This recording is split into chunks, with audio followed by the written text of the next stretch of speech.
first time I noticed something was wrong with my marriage, I was holding a crystal wine glass that cost more than my first car. The delicate stem felt fragile between my fingers as I watched my husband Ryan announce our future without bothering to consult me. "Mother needs us," he declared to the pristine dining room, his voice carrying that familiar note of finality. "Madeline and I will be moving in with her next month." I nearly dropped the glass. The red wine inside trembled, much like my hand, as I stared at him across his Mother Margaret's antique mahogany table. The same table where just 6 months ago he'd introduced me to his family as his fiancée. "That's wonderful news," Margaret cooed, reaching over to pat Ryan's hand. Her collection of gold bangles clinked together like wind chimes. "The house is far too big for just me now, and with my health being what it is." His sister Chloe shot me a look I couldn't quite read. "How generous of you both," she said, cutting into her beef tenderloin with surgical precision. "Especially Madeline, giving up her independence so soon after the wedding." Independence. The word hit me like a slap. I'd already given up my job at Ryan's insistence, convinced by his promises of a fresh start and a life where I'd want for nothing. Now he was giving away what little autonomy I had left, without even asking. "We haven't discussed this," I said quietly, my voice steadier than I felt. Ryan's smile didn't waver, but his eyes hardened. "What's there to discuss, darling? Mother needs us. Family comes first." Family. His family. I watched as they exchanged knowing glances across the table and suddenly felt like an outsider looking in through frosted glass. The crystal stem grew slick in my palm. "Of course," I managed, forcing a smile that felt like cracking porcelain. "Family first." Liam, Ryan's best friend who joined us for dinner, cleared his throat. "Speaking of family, Ryan, didn't you mention that business trip to Singapore next month?" "All arranged," Ryan replied smoothly. "Chloe's transfer to the London office is perfectly timed. She'll help get everything settled before she leaves." Another piece clicked into place. The transfer Chloe had been celebrating all evening wasn't just coincidence. This had been orchestrated, planned without my knowledge or consent. I was being maneuvered like a chess piece, and everyone at the table knew the game except me. "More wine, dear," Margaret's voice dripped with honey-coated concern. "You look a bit pale." I shook my head, still gripping the crystal stem. The wine inside had stopped trembling, but something else had started. A slow burn in my chest, a clarity I hadn't felt since before the wedding. "Actually," I said, setting down the glass with deliberate care, "I'm not feeling well. Would you excuse me?" I didn't wait for an answer. The bathroom was my sanctuary, its marble countertops cool against my palms as I leaned over the sink. In the mirror, my reflection stared back. A woman I barely recognized, dressed in clothes Ryan had chosen, wearing jewelry his mother had suggested. My phone buzzed in my clutch. A text from Ryan. "Don't make a scene. We'll discuss this at home." But there was nothing to discuss. The decision had been made, the trap had been set, and I'd walked right into it. As I stared at my reflection, I remembered something my father used to say before he died. "The thing about a cage, honey, is that you don't realize you're in one until you try to spread your wings." I straightened my spine and wiped away a smudge of mascara. They thought they had me figured out. The compliant wife, the grateful daughter-in-law, the perfect addition to their carefully constructed world. They had no idea what I was capable of. I returned to the dining room where dessert was being served. Ryan's hand found mine under the table, squeezing it in what he probably thought was reassurance. I squeezed back, smiled, and began to plan. Moving day felt like a funeral procession. I watched the movers carry our life into Margaret's Victorian mansion, each box another nail in the coffin of my independence. Ryan had already left for work, his kiss on my cheek as perfunctory as a handshake. "The East Wing will be yours," Margaret announced, her silk robe rustling as she guided me through corridors lined with oil paintings of stern-faced Carters. "Though of course you'll want to spend most of your time downstairs. The kitchen needs a woman's touch." I caught my reflection in a gilded mirror. Designer dress, pearls at my throat, everything perfect on the surface. 6 months ago, I'd been closing million-dollar deals. Now I was being shown where to store the good china.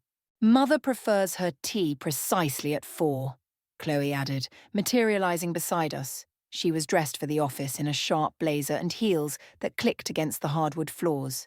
And don't forget her evening medications, the schedule's on the fridge. I'm sure Madeline will manage beautifully, Margaret said, patting my arm. After all, what else does she have to occupy her time? The words stung like paper cuts, small, sharp, and deliberately inflicted. I smiled anyway, the expression feeling more like a grimace. I was thinking of looking for part-time work, actually. The silence that followed was thick enough to choke on. Oh, darling. Margaret's laugh tinkled like breaking glass. Ryan wouldn't hear of it. Besides, who would take care of things here? Before I could respond, Chloe's phone buzzed. That's my car. London calls. She air-kissed us both, the gesture not quite reaching her eyes. Don't worry, Madeline. You'll find your place. I watched her stride away, her designer handbag swinging like a pendulum, counting down the moments until my imprisonment would be complete. The first week passed in a blur of domestic demands. Margaret's needs were endless. Specific meals at specific times, daily walks in the garden, social calls that required perfectly arranged tea trays. Ryan came home late, if at all, citing market volatility and client meetings. One evening, as I was sorting Margaret's medications, Liam stopped by unexpectedly. I found him in the study with Ryan, their conversation cutting off abruptly when I entered. Madeline. Liam's smile seemed strained. How are you settling in? Wonderfully, I lied, setting down Margaret's evening tea. Everything's perfect. Perfect, Ryan echoed, not looking up from his phone. Mother mentioned you've been a bit distracted lately. The roast was overdone last night. The casual cruelty of it made my fingers twitch. I wanted to throw the teacup against the wall, watch the fine bone china shatter like my illusions about this marriage. Instead, I said, I'll do better tomorrow. That's my girl. Ryan finally looked up, his smile not reaching his eyes. Oh, and I'll be in Singapore next week. Mother's physical therapy appointments are in your calendar.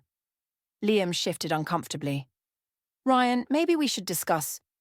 Nothing to discuss, Ryan cut him off. Madeline understands family obligations, don't you, darling? I nodded, the perfect wife, while something dark and dangerous unfurled in my chest. Later that night, I found a crumpled business card in Ryan's jacket pocket while doing laundry. A hotel in the city, with a woman's name and number scrawled on the back. Standing in the laundry room, surrounded by the trappings of domestic servitude, I made a decision. I smoothed out the card and took a photo with my phone, then replaced it exactly as I'd found it. The washing machine hummed, a steady rhythm like a war drum. Upstairs, Margaret's voice carried through the halls. Madeline, where's my evening tea? I closed my eyes, counted to 10, and gathered the serving tray. But as I climbed the stairs, I wasn't thinking about tea or medications or perfectly pressed linens. I was thinking about the small inheritance my father had left me, still untouched in an account Ryan knew nothing about. I was thinking about the hotel business card and all the other little threads I could start pulling until this perfect family tapestry unraveled completely. Coming, Mother, I called out, my voice honey-sweet. I wouldn't want you to wait. The hotel's elegant facade mocked me as I sat in my car across the street. Ryan's Singapore trip had been a lie, like everything else. I'd followed him here after he'd left another client dinner, watching him stride through those gleaming doors with the confidence of a regular guest. My phone buzzed. Margaret's name flashed on the screen, the 4th time in an hour. I silenced it, my hands steady despite the rage burning in my chest. The front desk clerk had been surprisingly helpful when I'd stopped by earlier, dropping Ryan's name and flashing the platinum credit card he'd insisted I carry for emergencies. Of course, Mrs. Carter, your husband's usual suite is 1504. Usual suite. The words had settled in my stomach like broken glass. Now I sat watching, gathering evidence with my phone's camera. A woman emerged from the hotel, tall, blonde, expensive.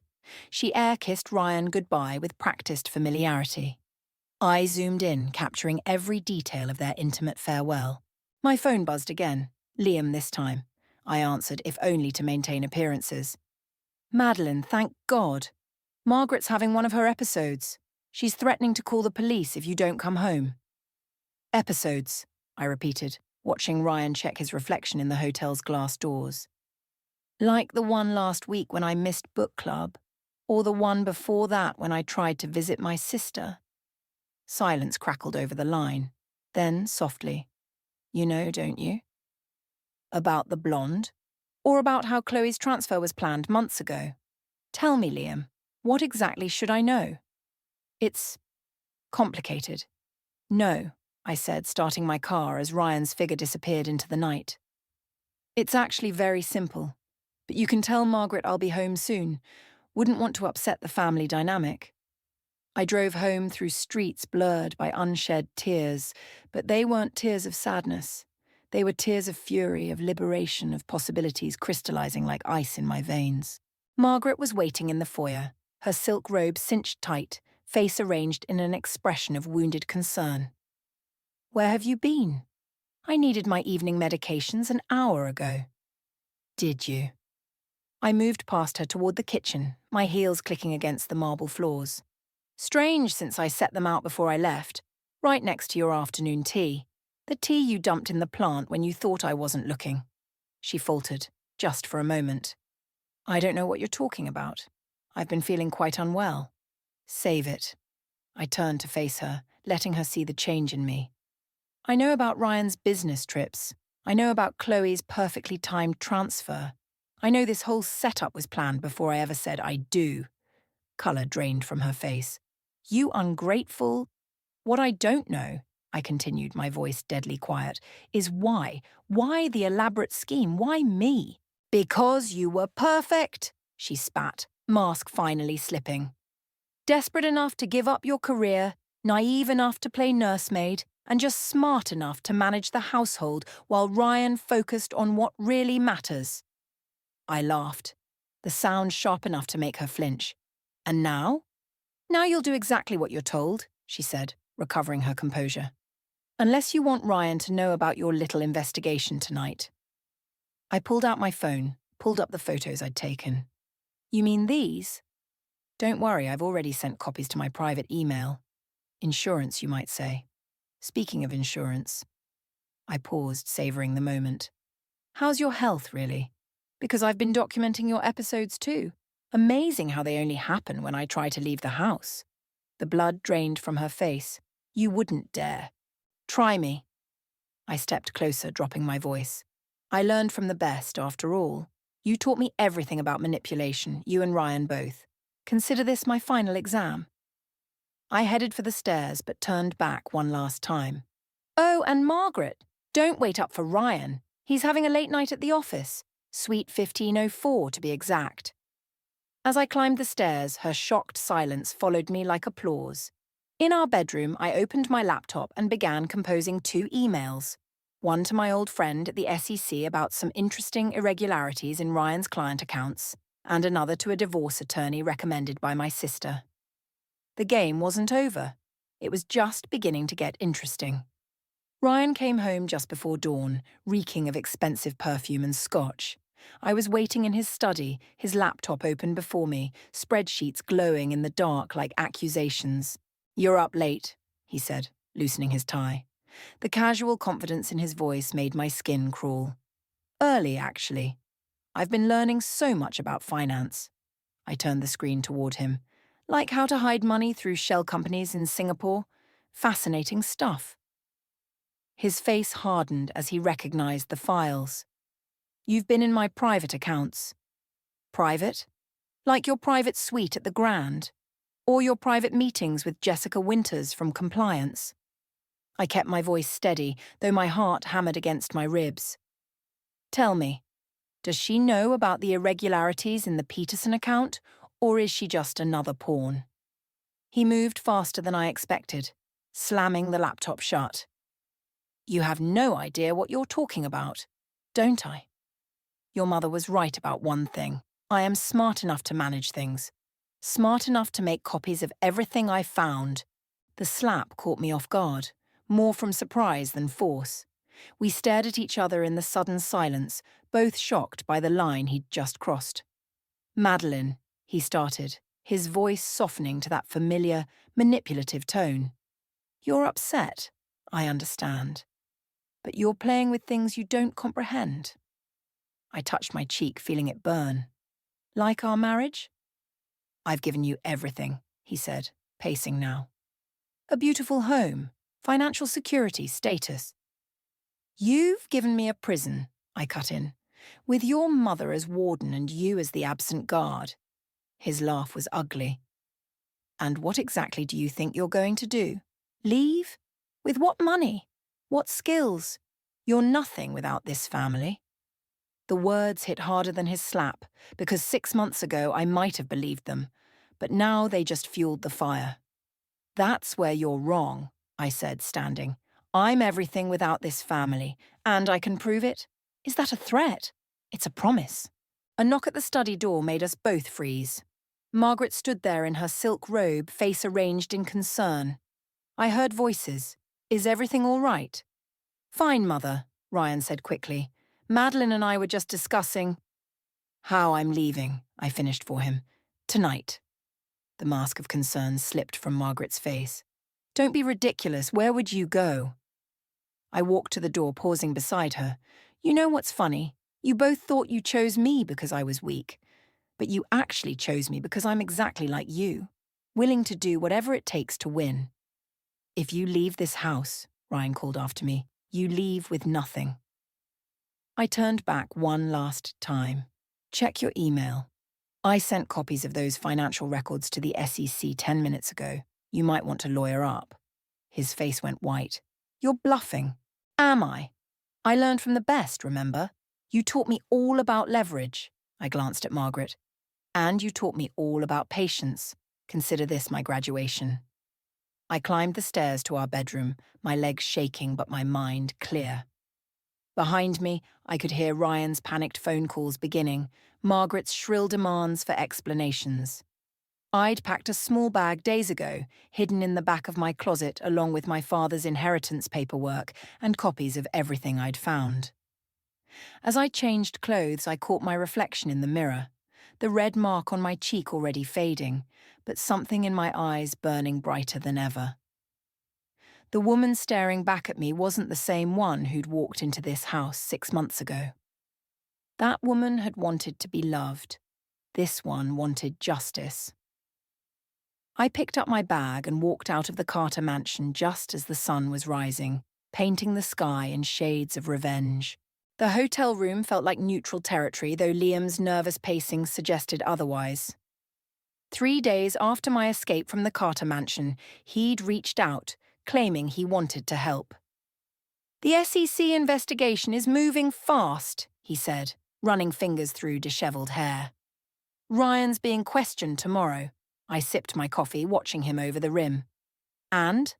And he's desperate. He's talking about pinning everything on you, claiming you were the one manipulating accounts, using his passwords without authorization." The coffee turned bitter in my mouth. "Can he do that?" "He already is. Margaret's lined up character witnesses, society friends who'll swear you were unstable, resentful of the family's wealth." He stopped pacing, faced me directly.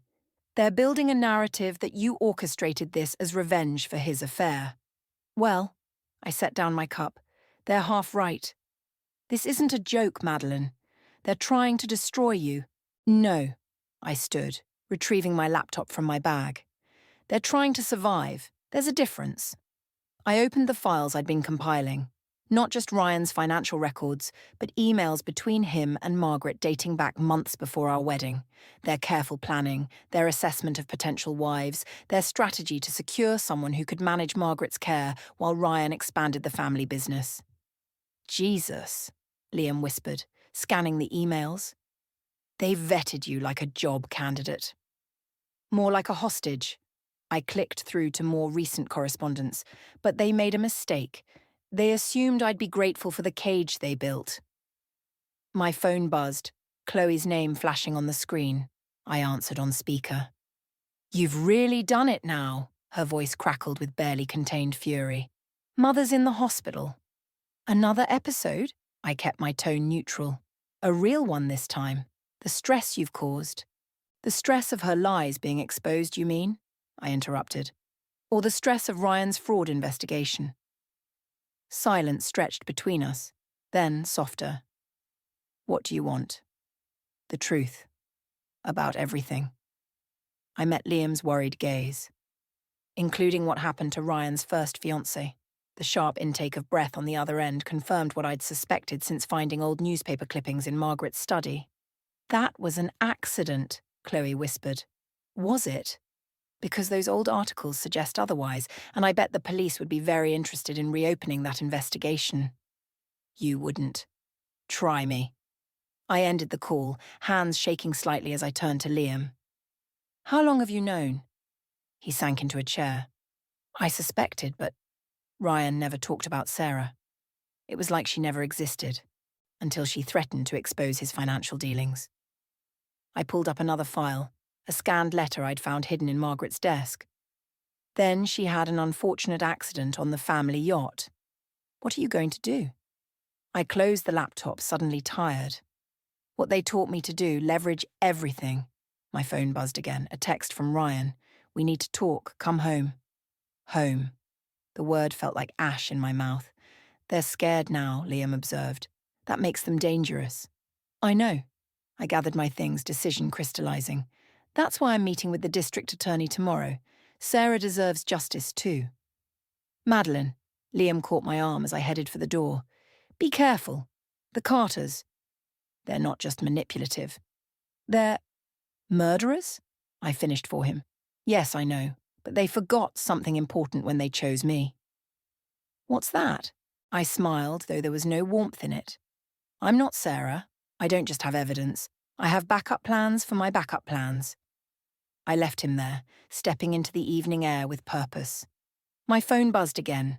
Another text from Ryan. Please, I can explain everything. I typed back 3 words. So can I. Then I headed to my next meeting, with Sarah's sister, who'd been waiting 5 years for someone to ask the right questions about her sister's death. The Carters had taught me well about patience and planning. Now they'd learned just how good a student I'd been. Sarah's sister Rachel looked exactly like her photos. Same haunted eyes, same determined set to her jaw. We met in a quiet corner of the district attorney's office, where the walls seemed to pulse with secrets. They'll deny everything, Rachel said, spreading out old photographs across the conference table. They always do. Not this time. I placed my own files beside hers. Financial records, emails, the letter that proved Sarah had known about Ryan's fraud before her death. This time we have proof. The district attorney, Helena Martinez, studied the documents with sharp eyes. This connects Ryan to financial crimes, but proving murder after 5 years... A knock at the door interrupted us. Liam burst in, face pale. They know, someone leaked. The lights went out. In the chaos that followed, I felt rather than saw someone grab my arm. The emergency lights flickered on just in time to see Rachel crumple to the floor. A security guard, not one I recognized, standing over her with a taser. Mrs. Carter, he said, his grip tightening. Your husband sent me to bring you home. I fought, but he was twice my size. Through the commotion, I glimpsed Helena unconscious at her desk, Liam nowhere in sight. The fake guard dragged me toward the emergency exit, my files scattered across the floor like broken promises. You really should have listened to Mother. Ryan's voice came from the shadows. He stepped into view, adjusting his perfect tie. Family matters should stay in the family. Like Sarah? I spat, still struggling. Was she family when you killed her? His smile turned cruel. Sarah was an unfortunate accident. You, on the other hand... He nodded to the guard. Take her to the car. Mother's waiting. They forced me into a black SUV, Ryan sliding in beside me. As we pulled away, I saw Rachel being loaded into an ambulance, Liam arguing with actual security guards. Your evidence is gone, Ryan said conversationally. The DA's office had an unfortunate break-in. Nothing was stolen, but some files were damaged in the chaos. My heart sank. You can't hide everything. No. He pulled out his phone, showed me a news article already going live. Troubled wife's false accusations. Mental health concerns rise. Margaret's friends are very influential in local media, and your recent erratic behaviour has everyone quite concerned. The pieces clicked together. They weren't just destroying evidence, they were destroying my credibility.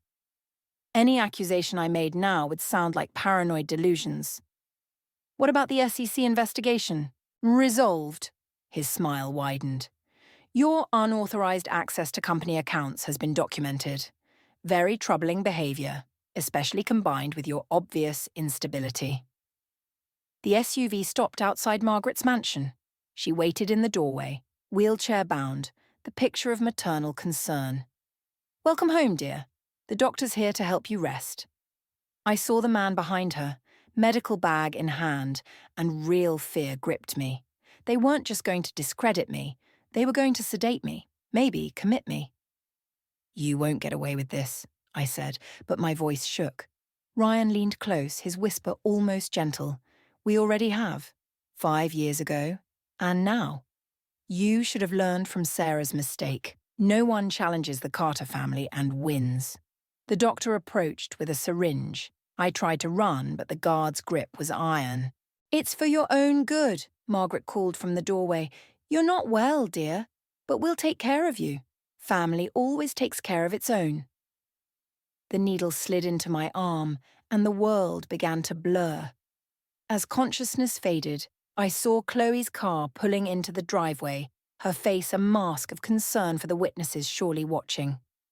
The perfect family, rallying around their troubled daughter-in-law. My last thought before darkness took me was of Sarah's letter, the one they hadn't found, still hidden in a safety deposit box under my maiden name. The one piece of truth they couldn't erase.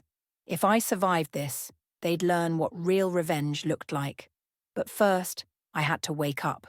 The sedatives kept me compliant for 3 days, but they didn't know about my tolerance. Built up slowly over weeks once I'd discovered Margaret's private pharmacy.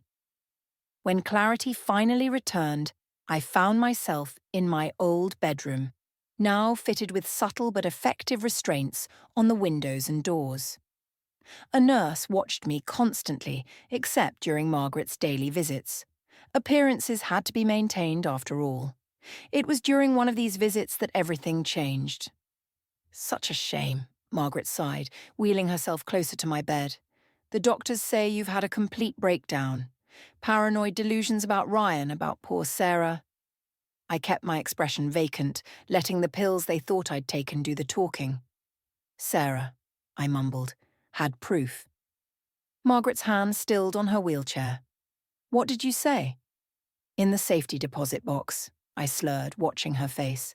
The letter. Everything. She reached for the phone beside my bed, but I was already moving.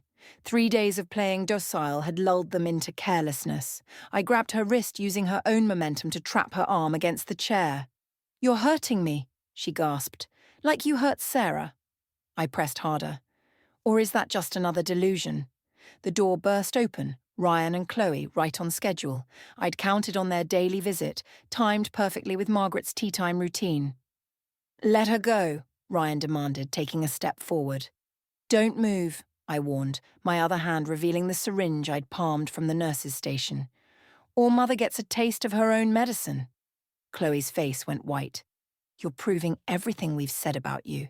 No, I cut her off. I'm proving everything Sarah said about you. All of you. I turned to Margaret. Tell them about the letter. The real one, not the suicide note you forged. She's delusional, Margaret started, but I pressed the needle closer. The safety deposit box opens in 20 minutes, I said quietly. Automatic timer. Everything goes to the FBI if I don't stop it personally. Sarah's original letter, proof of Ryan's fraud, and evidence of what really happened that night on the yacht. Ryan's composure cracked. You're bluffing. Like you bluffed about the SEC investigation being resolved? I smiled. Check your phone. The news should be breaking now. He grabbed his phone, face draining of colour as he read. The carefully constructed house of cards was falling. How? Chloe whispered. Liam. I met her shocked gaze. He's been working with the FBI for months. Those client meetings with Ryan, all recorded. The break-in at the DA's office, staged to make you think you'd won. Margaret's shoulders sagged, the matriarch's mask finally crumbling. What do you want? The truth. Now. Or everything comes out. Sarah's murder, the fraud, all of it. The silence stretched like a wire about to snap. Then Margaret spoke, her voice hollow. It was supposed to be simple. Sarah knew too much, but she agreed to stay quiet for a price. Ryan met her on the yacht to pay her off. But she wanted more, I finished. So you had Chloe drug her drink, made it look like an accident. You can't prove any of this, Ryan snarled, but his eyes betrayed his fear. Already have. The FBI has been watching this house since I was brought back. Everything that's happened in the last 3 days, all documented. I released Margaret's arm, standing straight. It's over. As if on cue, the sound of sirens filled the air. Ryan lunged for the door, but it burst open, revealing federal agents with Liam and Rachel behind them. Ryan Carter, the lead agent announced. You're under arrest for fraud, conspiracy, and the murder of Sarah Matthews. As they led the family away in handcuffs, Rachel approached me, tears in her eyes. Sarah would be proud. I watched through the window as the Carter empire crumbled, each family member isolated in separate vehicles. Their perfect facade shattered like the teacup that slipped from my trembling hands. No, I said quietly. Sarah would be at peace. There's a difference. The sirens faded into the distance, carrying with them 5 years of secrets and lies. I stood in the empty mansion, surrounded by the wreckage of false perfection, and finally allowed myself to breathe. The prison visiting room smelled of industrial cleaner and desperation. Margaret sat across from me, her designer clothes replaced by institutional grey. Her wheelchair now standard issue rather than custom-made Italian leather. I received your letter, I said, placing the unopened envelope between us, but I wanted to hear it from you directly. She stared at the envelope, her hands trembling slightly. You didn't read it? Some truths need to be spoken, not written. The silence stretched between us like a tightrope. Through the window behind her, I could see Ryan being led to another visiting room, shoulders hunched under the weight of his 20-year sentence. Sarah wasn't Ryan's first victim, Margaret finally said, her voice barely above a whisper. She was his second. The first was my daughter, my real daughter. The words hit like physical blows. What? Chloe was adopted, though she doesn't know it. My Elizabeth? She discovered Ryan's earliest frauds when she was 16, threatened to expose him.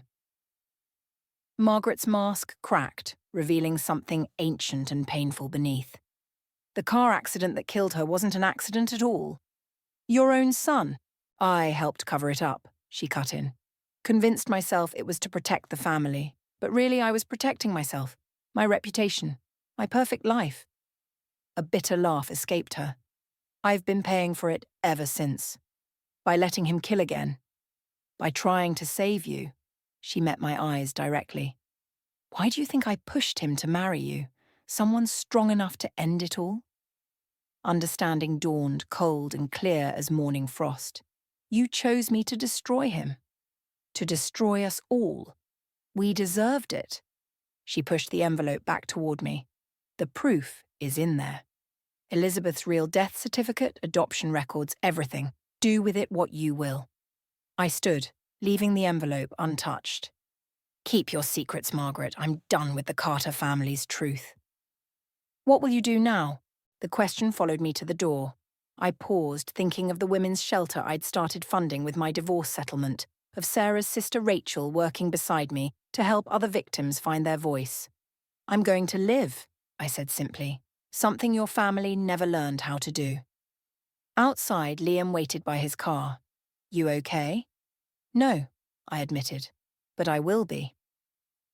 We drove in silence until he pulled up outside my new apartment building. Before I got out, he handed me a familiar crystal wine glass, the one from that first dinner where everything began to unravel. Found this when they were clearing out the mansion, he said. Thought you might want it. I held it up to the sunlight, watching rainbows dance through the crystal. Then I walked to the nearby park, Liam following curiously. At the edge of the duck pond, I drew back my arm and threw the glass as hard as I could. It hit the water with a satisfying splash, disappearing beneath the surface. Littering is illegal, you know, Liam observed. So is murder, I replied. But some things need to break before they can be forgotten. That evening, alone in my apartment, I opened my laptop to find an email from Chloe. The subject line read, I know about Elizabeth. I deleted it without reading it. Some truths weren't mine to carry. I poured myself a drink in a cheap glass tumbler, savouring the difference between its honest weight and the crystal's false elegance. On my wall hung a single photograph, not of the Carter family, but of my father on his last good day, teaching me how to play poker. Always know when to fold, he'd said, but never forget how to bluff. I raised my glass to his memory, to Sarah's justice, to Elizabeth's ghost, and to my own reflection in the window, no longer a perfect Carter wife, but something far more valuable. Myself. The cheap glass made a dull clink against the windowsill, nothing like Crystal's musical ring, the sound of truth over perfection, of freedom over facade, of a story finally, completely, my own.